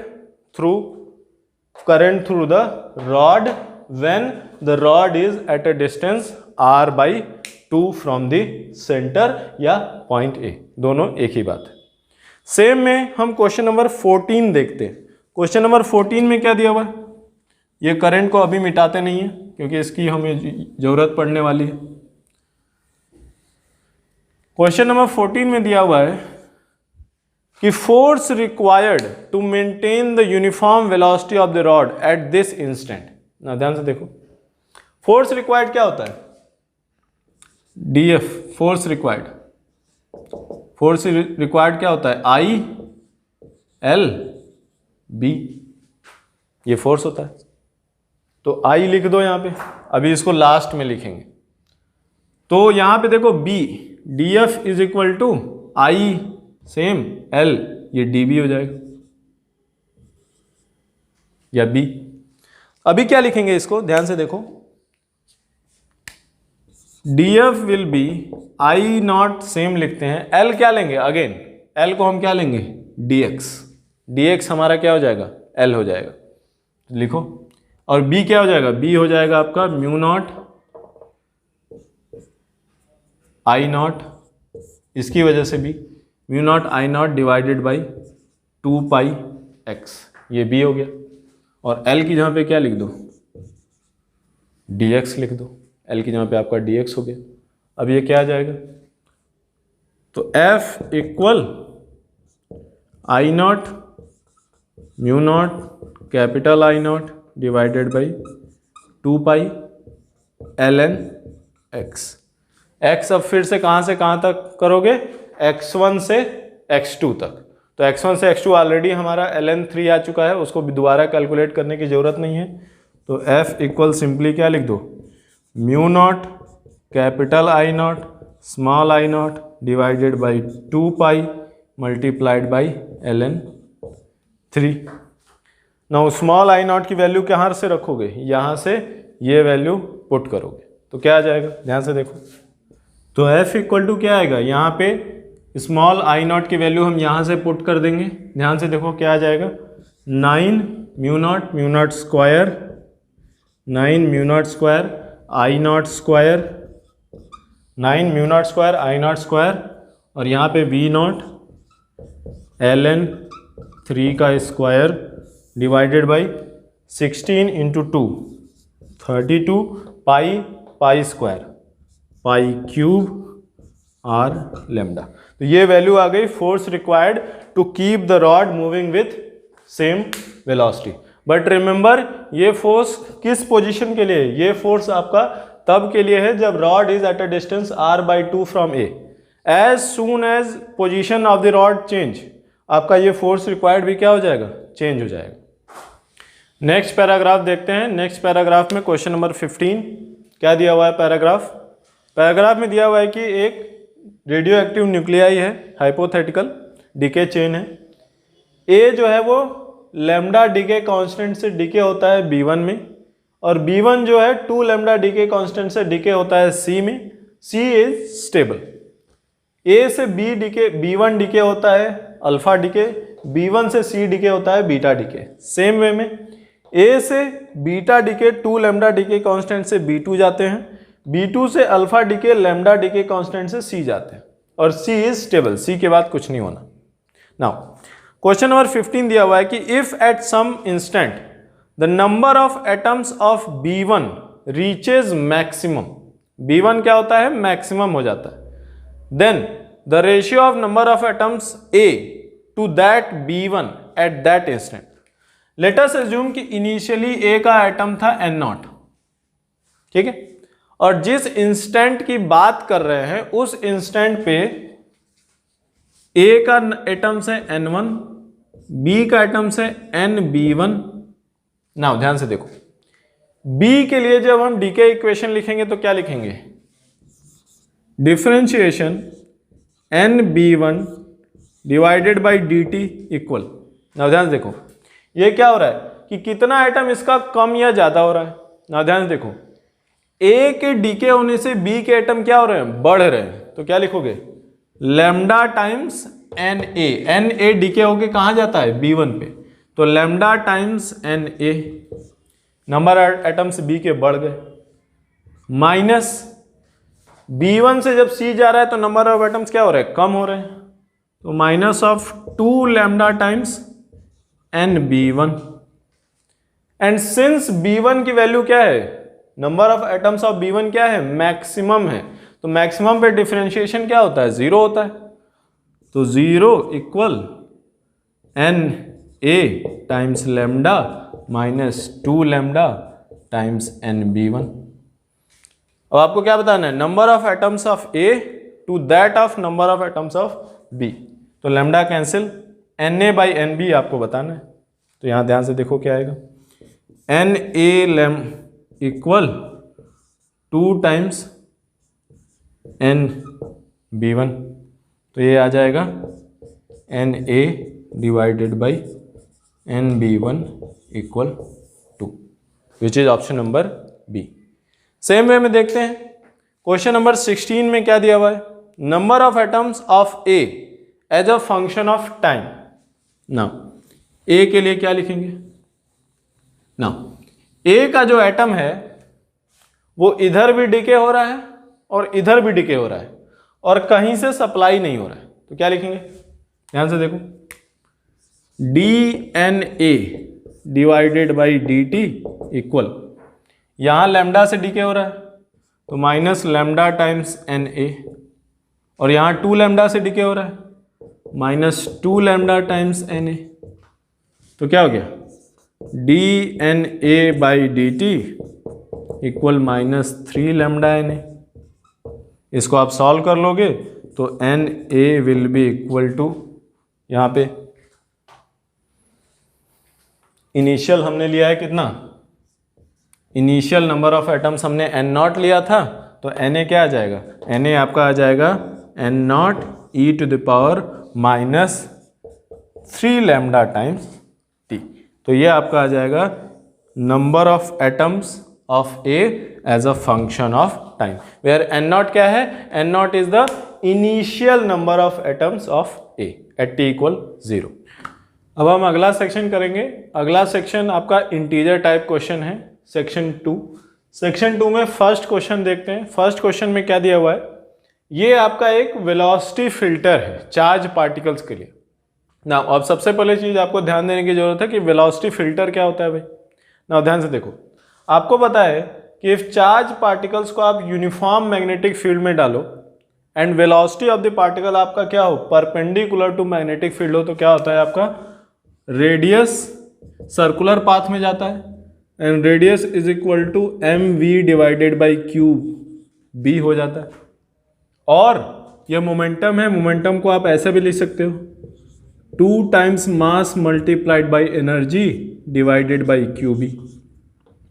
नाउ ध्यान से देखो, जब आप चार्ज पार्टिकल्स को यहां पे डालोगे और आपको हाई एनर्जी पार्टिकल चाहिए, मतलब आपके पार्टिकल सबका मास सेम है, चार्ज सेम है, सब कुछ सेम है, लेकिन एनर्जी डिफरेंट है, जो काइनेटिक एनर्जी है वो क्या है, डिफरेंट है। नाउ ध्यान से देखो, अब आप क्या करोगे, यहां पे एक स्लिट, एक ओपनिंग बनाओगे और यहां पे एक ओपनिंग बनाओगे और दोनों के बीच का डिस्टेंस कितना हो गया, 2r हो गया, 2 टाइम्स रेडियस। अब ध्यान से देखो, ओनली वही चार्ज पार्टिकल यहां से बाहर आएंगे जिनका एनर्जी क्या हो, एक स्पेसिफिक वैल्यू। उसके अलावा इफ कोई चार्ज पार्टिकल हैं तो वो इस ओपनिंग से बाहर नहीं आ पाएंगे। मीनिंग कि आपका इंटर तो कई सारे पार्टिकल किए थे, लो एनर्जी, हाई एनर्जी, सब एनर्जी, लेकिन जो एग्जिट होगा वो केवल एक स्पेसिफिक एनर्जी होगा। तो ये आपका एक एनर्जी फिल्टर हो गया, वेलोसिटी फिल्टर हो गया। Meaning only a certain velocity के पार्टिकल बाहर आएंगे, बाकी के सारे बाहर नहीं आएंगे। नाउ ध्यान से देखो, ये मैग्नेटिक फील्ड भी है। अभी क्या दिया हुआ है आपके क्वेश्चन में, अभी देखो इसमें यह दिया हुआ है कि इट इज फाउंड दैट कि filter transmits alpha particles each of energy 2.2 mega electron volt. मतलब जब हम यहां से अल्फा पार्टिकल इंटर करते हैं तो कौन से पार्टिकल बाहर आते हैं, जिनकी एनर्जी 2.2 मेगा इलेक्ट्रॉन वोल्ट होती है। एंड मैग्नेटिक फील्ड, अब देखो ध्यान से, अब इसमें हम रेडियस क्या लिख सकते हैं, radius equal to under root of twice mass of the alpha particle कितना होता है, 4 times 4u, 4 into atomic mass unit AMU multiplied by energy. Energy कितना दिया हुआ है, 2.2 electron volt, mega electron volt, तो 2.2 mega electron volt divided by charge. Alpha particle क्या होता है, डबली चार्ज हीलियम आयन होता है, तो यहां पे 2 टाइम्स E लिख दो टाइम्स B हो गया। आगे इन्होंने दिया हुआ है कि if magnetic field is increased to 2.13 B, मतलब हम क्या करें, इसको मिटा देते हैं,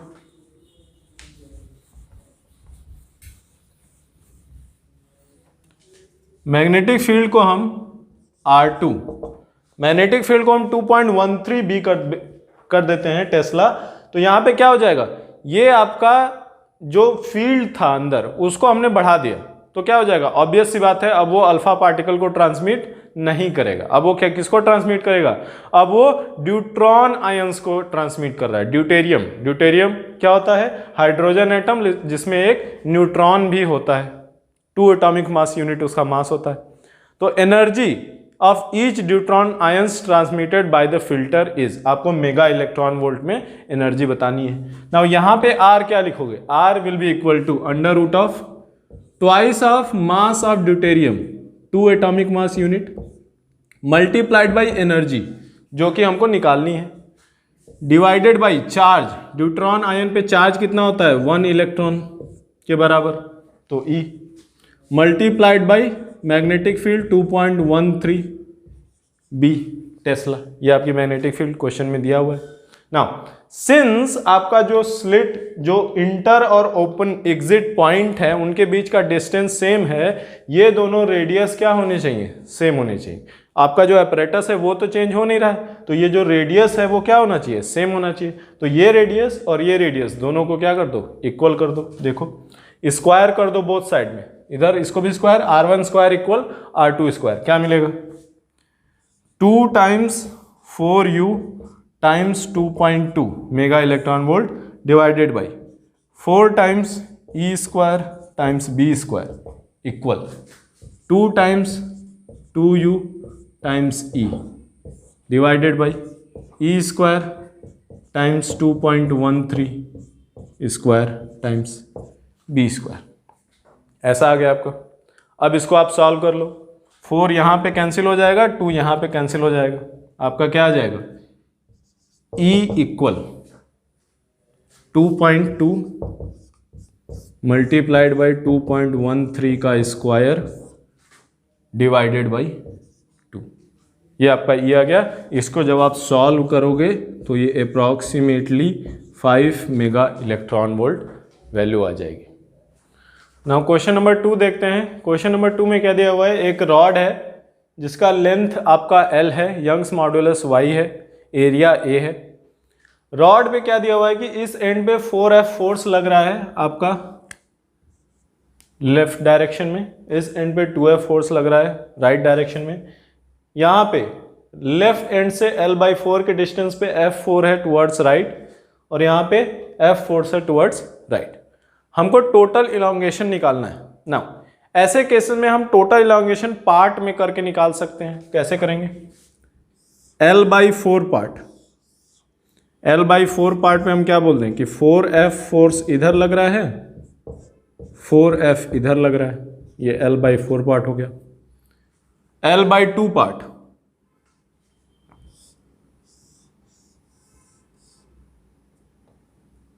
ये जो L/2 पार्ट है इस पे क्या बोलेंगे कि 3F इधर लग रहा है, 3F इधर लग रहा है। ध्यान से देखो यहाँ पे नेट कितना है, F इस डायरेक्शन में, तो 4F इधर 3F इधर, टोटल कितना हो गया, F towards right 3F। Same way में एक और L/4 पार्ट, इस पे क्या बोलेंगे, देखो 3F टोटल F उधर की तरफ, ये 2F इधर हो गया, 2F इधर हो गया, ये L/4 हो गया। ये 3 पार्ट में हमने डिवाइड कर दिया, ये राइट मोस्ट, ये लेफ्ट मोस्ट, ये राइट मोस्ट और ये मिडिल पार्ट। तीनों का इलोंगेशन हम ऐड कर दें तो हमको क्या मिल जाएगा, टोटल इलोंगेशन मिल जाएगा। ध्यान से देखो टोटल इलोंगेशन हम क्या लिखेंगे, इलोंगेशन आपका क्या होता है, F into length divided by area multiplied by Young's modulus. तो यहाँ पे फोर्स कितना है 4F इंटू लेंथ कितना है L/4 divided by area into Y plus इसका क्या लिखोगे 2F into L/4 divided by area into Y. इसका क्या लिखोगे 3F plus 3F into L/2 divided by area into Y. Solve करो, F L/AY आपका क्या हो जाएगा, कॉमन हो जाएगा, F L/AY कॉमन आ गया। यहाँ पे क्या बचा 4 multiplied by 1/4 1 plus 2 multiplied by 1/4 1/2 plus 3 multiplied by 1/2 3/2। तो ये क्या गया 1, ये 1/2 प्लस 1 3/2 कितना हो गया 2, तो 3 टोटल आ गया आपका 3FL/AY। आपको ये 3 वैल्यू बतानी है, इंटीजर टाइप क्वेश्चन है, आपका आंसर कितना हो गया 3 हो गया। तो बच्चों क्वेश्चन नंबर 3 देखते हैं इंटीजर टाइप का। क्वेश्चन नंबर 3 में क्या दिया हुआ है, एक snapshot of a sinusoidal wave दिया हुआ है। This snapshot is eight t=0, t=0 पे ये स्नैपशॉट है ना। अभी ध्यान से देखो, if the wave is travelling in the positive direction, wave किधर जा रहा है पॉजिटिव डायरेक्शन में। तो ध्यान से देखो इफ t=0 पे ये स्नैपशॉट है, wave is travelling in the positive direction, ये जो पॉइंट है इसकी वेलोसिटी किधर आएगी, नीचे की तरफ आएगी, और इस पॉइंट की वेलोसिटी किधर आएगी, ऊपर की तरफ आएगी। नाउ ध्यान से देखो, प्रोजेक्शन बनाए हम, सर्कल पे प्रोजेक्शन बनाए, कहाँ आएगा, पॉइंट P का जो डिस्प्लेसमेंट है वो पॉजिटिव है, मतलब आइदर दिस और दिस में आना चाहिए, लेकिन वेलोसिटी निगेटिव है, तो किधर आएगा, पॉइंट P आपका समवेयर हियर आएगा। और एंगल कितना आएगा, देखो इसका डिस्प्लेसमेंट कितना है a/2, प्रोजेक्शन आप किस पे करते हो y एक्सिस पे, तो a cos 60, तो ये एंगल 60 आ जाएगा, ये एंगल कितना आ जाएगा 30 डिग्री आ जाएगा। सेम वे में √3a/2 देखो, डिस्प्लेसमेंट पॉजिटिव लेकिन वेलोसिटी क्या है, वेलोसिटी भी पॉजिटिव है, तो वो कहाँ पे आएगा, यहाँ पे आ गया, ये पॉइंट Q आ गया, ये पॉइंट P आ गया, और ये एंगल कितना आ जाएगा, ये एंगल 60 आ जाएगा, R sin 60। नाउ अभी क्या बोल रहे हैं, T1 is the time at which the line joining P and Q becomes horizontal for the first time after T equal 0. Now ध्यान से देखो, ये T equal to 0 पे है, इसके बाद क्या होगा, इसके बाद ये नीचे जा रहा है और ये ऊपर ऐसे जा रहा है. Now ध्यान देखो, जब ये ऊपर जाएगा हॉरिजॉन्टल होने का क्या मतलब कि दोनों का डिस्प्लेसमेंट क्या हो जाए, सेम हो जाए. अब डिस्प्लेसमेंट सेम होने के लिए देखो, ये यहां से आएगा इधर और ये वापस आएगा. नाउ पे अटेंशन, सिंस दोनों के लिए ओमेगा सेम है, दोनों के बीच में जो 90 डिग्री एंगल है वो तो चेंज होगा नहीं, वो चेंज नहीं होगा. तो क्या होगा, हॉरिजॉन्टल फर्स्ट टाइम पे कब होगा, जब यहाँ पे ये 45 पे आ जाए और यहाँ पे ये भी 45 पे आ जाए. मीनिंग Q आपका ये ट्रैवल करके यहाँ 45 पे आ जाए, ये Q हो जाए और ये क्या हो जाए, P हो जाए. ना P ने कितना एंगल ट्रैवल किया है, ध्यान से देखो, एंगल ट्रैवल्ड बाय P कितना होगा, ये 90 प्लस 30 प्लस 45. तो थीटा एंगल ट्रैवल्ड कितना लिख दोगे, 90 प्लस 30 प्लस 45. और टाइम टेकन देखो, angle travelled by both will be same, तो टाइम टेकन क्या हो जाएगा, time taken T1 will be equal to 120 plus 45 165 divided by omega angular velocity. ये आपका आ गया T1. This is the case when wave is travelling in the positive direction. Now if wave is travelling in the negative direction तो क्या लें, फिर से हम प्रोजेक्शन करेंगे, देखो क्या आता है.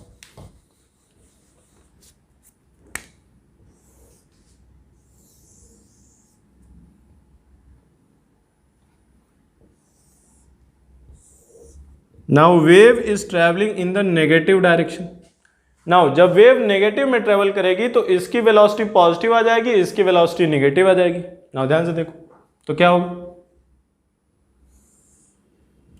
ये आपका पॉइंट P हो गया, ये एंगल कितना हो गया, 30 डिग्री हो गया, और ये आपका पॉइंट Q हो गया, ये एंगल 60 डिग्री हो गया.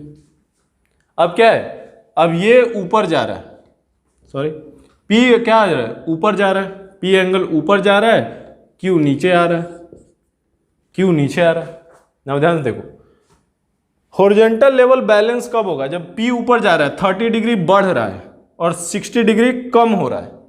और सेम हॉरिजॉन्टल होने के लिए ये और ये दोनों एंगल क्या हो जाने चाहिए, सेम हो जाने चाहिए.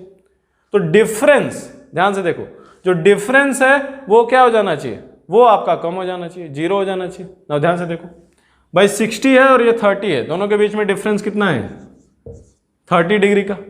ना ध्यान से देखो, ये Q जो है, P आपका ये उधर ऊपर जा रहा है, ये आपका 30 डिग्री आप बढ़ा रहे हो और 60 डिग्री को क्या कर रहे हो, कम कर रहे हो. तो किस स्पीड से कम कर रहे हो, डिवाइडेड बाई ट्वाइस ओमेगा कर दो, ये आपका टाइम हो गया. मतलब आफ्टर दिस टाइम इन दोनों के बीच का ये जो ये भी ये एंगल और ये एंगल, दोनों एंगल क्या हो जाएंगे, सेम हो जाएंगे. सेम हो जाएंगे तो दोनों का हॉरिजॉन्टल लेवल क्या हो जाएगा, सेम हो जाएगा. नाउ तो T2 इक्वल टू 30/2 ओमेगा which is nothing but 15 by omega. Now ये T1 हो गया, ये T2 हो गया, T1/T2 निकाल लो. T1/T2 will be 165 by omega divided by 15 by omega which is 11. Now अब आप इस क्वेश्चन को ऐसे कर रहे हो तो बहुत आसान हो जाएगा, लेकिन इफ आप पूरा इक्वेशन लिख के सॉल्व करने लगे तो बहुत मुश्किल हो जाएगा. तो वेव्स के क्वेश्चन में सुपर इम्पोज ये आप प्रोजेक्शन करके करोगे तो बहुत आसानी से क्वेश्चन हो जाते हैं. क्वेश्चन नंबर 4 देखते हैं. क्वेश्चन नंबर 4 में क्या दिया हुआ है, यहाँ पे 3 प्लेट्स दी हुई हैं, ये एक प्लेट है, ये सेकंड प्लेट, ये थर्ड प्लेट. सेकंड प्लेट पे 3 माइक्रोकूलम आपका चार्ज रखा हुआ है. अब क्या होगा, ये जो प्लेट 1 है उसको अर्थ से हमने कनेक्ट किया है और ये स्विच है. अब ये पूछ रहे हैं कि जब स्विच को क्लोज करेंगे ऐसे तो आपका कितना चार्ज फ्लो होगा. ना जब क्लोज करेंगे, ध्यान से देखो, क्लोज करने पे चार्ज फ्लो करने का क्या है कि अभी क्या होगा कि ये एक कैपेसिटर प्लेट की तरह काम करेगा और ये दूसरे कैपेसिटर प्लेट की तरह काम करेगा. तो इसको आप ऐसे समझ सकते हो कि ये एक प्लेट हो गया, ये दूसरा कैपेसिटर प्लेट हो गया और यहाँ ये अर्थिंग से कनेक्टेड है, और यहाँ पे 3 माइक्रोकूलम चार्ज है। कैपेसिटर प्लेट्स में क्या होता है कि आमने सामने की जो प्लेट्स होती हैं उन पे जो चार्ज होते हैं वो क्या होते हैं, सेम होते हैं। तो यहाँ पे 3 माइक्रोकूलम चार्ज ऑलरेडी प्रेजेंट है, तो इस पे आपको कितना चाहिए, -3 माइक्रोकूलम चार्ज चाहिए। और ये चार्ज प्रोवाइड कौन करेगा, ये चार्ज आपका अर्थ से ये प्लेट में फ्लो होगा। तो अर्थ से प्लेट पे कितना चार्ज फ्लो हुआ, -3 माइक्रोकूलम चार्ज। तो आपकी जो वैल्यू आएगी इंटीजर टाइप क्वेश्चन की, वो आंसर क्या आ गया, 3 आपका आंसर आ गया। सो आई होप कि आप लोग को ये सारे सॉल्यूशन अच्छे से समझ में आए होंगे। इफ समझ में नहीं आए आप रिवाइंड करके दोबारा देख सकते हैं। आप लोग घर पे सेफ रहिए और अपनी पढ़ाई करते रहिए।